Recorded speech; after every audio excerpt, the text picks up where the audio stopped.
Tim gabungan Satreskrim dan Satres Narkoba Polres Empalawang yang berhasil 1,5 hektar ladang ganja di kawasan perbukitan Kecamatan Ulu Musi, Kabupaten Empalawang, Jumat 29 Oktober 2021 sekitar pukul 06 waktu Indonesia bagian Barat lalu.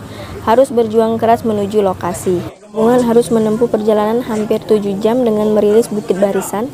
Sampai di lokasi kebun kopi yang di tengahnya ada ladang ganja, petugas pelaksana dua pelaku yang diduga pemilik kebun yakni ayah dan anak Hadi Subroto 37 tahun dan BT 17 tahun, warga desa Karanggede, Kecamatan Sikap Dalam, Kabupaten Empalawang. Informasi dihimpun sumselupdate.com. Penggerbekan itu berawal dari informasi masyarakat.